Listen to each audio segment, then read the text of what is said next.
Sir വിഷമിക്കണ്ട.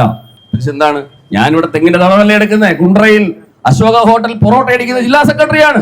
അപ്പൊ sir വിഷമിക്കണ്ട, എനിക്കത് സങ്കടമില്ല എന്ന് പറഞ്ഞപ്പോ എന്റെ കാര്യം ഓക്കെ പറയുന്നുണ്ടോ നിങ്ങളടിയില്ലെന്ന്. ഇവിടുത്തെ കോൺഗ്രസ്സുകാരനും CPM കാരനും ആത്മാഭിമാനമുണ്ടെങ്കിൽ ഇതിന് മറുപടി പറയണം. കാരണം ഇന്ത്യയിൽ ബംഗാൾ പോലുള്ള സംസ്ഥാനത്ത് BJPക്കെതിരെ ഒറ്റയ്ക്ക് ഫൈറ്റ് ചെയ്ത് ഒരു സ്ത്രീ എന്ന ആ ധൈര്യത്തിൽ അതിനേക്ക് ആ മറികടക്കുന്ന ഇച്ഛാശക്തിയിൽ BJP സംവിധാനത്തിനെതിരെ ജനാധിപത്യ മൂല്യങ്ങളെ തിരികെ പിടിക്കാൻ ഫൈറ്റ് ചെയ്യുന്ന ഒരു ലേഡിക്കെതിരെ കോൺഗ്രസ്സുകാരനും കമ്മ്യൂണിസ്റ്റുകാരനും സ്ഥാനാർത്ഥി നിർത്തുമെങ്കിൽ ആരെ സഹായിക്കാനാണ്?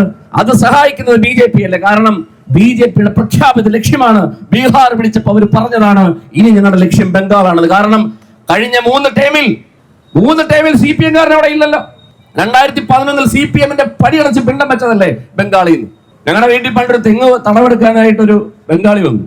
സത്യം, ബംഗാളി വന്ന സമയത്ത് ഞാൻ സംസാരിച്ചപ്പം തടവൊക്കെ എടുത്തപ്പോൾ അവൻ സംസാര കൂട്ടത്തിൽ എനിക്ക് ചെറിയ ഹിന്ദിയിൽ മനസ്സിലായി. അവൻ അവിടുത്തെ ലോക്കൽ കമ്മിറ്റിയിലൊക്കെ പ്രവർത്തിച്ച ഒരു ചെറുപ്പക്കാരനാണ്. അപ്പൊ എനിക്ക് സങ്കടം തോന്നി. ഒരു ലോക്കൽ കമ്മിറ്റി സെക്രട്ടറിയൊക്കെ നമുക്ക് അങ്ങനെ കാണാൻ ഈ നാട്ടിൽ കാണാൻ കഴിയൂ? കഷത്തൊരു ഡയറി ഭയങ്കര സീരിയസ്, പ്രധാനമന്ത്രിയെക്കാൾ ഗൗരവത്തിയിരിക്കുന്ന ഒരുത്തനാണ്. അപ്പൊ മനസ്സിൽ ചെറിയൊരു സന്തോഷം വന്നു. ബംഗാളിൽ നിന്നുള്ള ലോക്കൽ സെക്രട്ടറി വീട്ടിൽ തെങ്ങിന് തടവെടുക്കാൻ കിട്ടിയതിൽ എനിക്ക് ചെറിയൊരു അഹങ്കാരമൊക്കെ വന്നു. എന്നാൽ പോലും കുറച്ച് കഴിയുമ്പോൾ എനിക്ക് സങ്കടമായി. ഞാൻ പറഞ്ഞു അകത്തേറി ഇരിക്കാൻ പറഞ്ഞു, മുറ്റത്തിരുത്തി ചായ കൊടുത്തു. എന്നിട്ട് ഞാൻ പറഞ്ഞു, ഇങ്ങനെ അറിയാവുന്ന ഹിന്ദിയിലൊക്കെ പറഞ്ഞു, എനിക്ക് സങ്കടമുണ്ട് കേട്ടോ. അപ്പൊ എടുത്ത് പറഞ്ഞു, ചെറിയ ഹിന്ദി അവൻ പറഞ്ഞു, സാർ വിഷമിക്കണ്ട. എന്താണ്, ഞാനിവിടെ തെങ്ങിന്റെ തടവല്ലേ എടുക്കുന്നത്, കുണ്ട്രയിൽ അശോക ഹോട്ടൽ പൊറോട്ട അടിക്കുന്ന ജില്ലാ സെക്രട്ടറിയാണ്. അപ്പൊ സാർ വിഷമിക്കണ്ട, എനിക്കത് സങ്കടമില്ല എന്ന് പറഞ്ഞപ്പം എന്റെ കാര്യം ഓക്കെ. അപ്പൊ ഞാൻ പറഞ്ഞത് ഈ പറയുന്ന 3 ടേമിൽ സിംഗൂരും നന്ദിഗ്രാമും ഇവിടുത്തെ മാധ്യമ പ്രവർത്തകർക്ക് അറിയാം എങ്ങനെയാ ബംഗാളിൽ ഇടതുപക്ഷ ഇല്ലായ്മപ്പെട്ടു പോയത്. 2007 ടാറ്റ കമ്പനിക്ക് വേണ്ടി സ്ഥലം എടുത്തു കൊടുക്കാൻ വേണ്ടി സിന്ദൂരും നന്ദിഗ്രാമവും ഉണ്ടാക്കിയ സമയത്ത് ജനകീയമായ കലാപം ഉണ്ടായി. 28 പേരെ വെടിവെച്ചു വന്നു.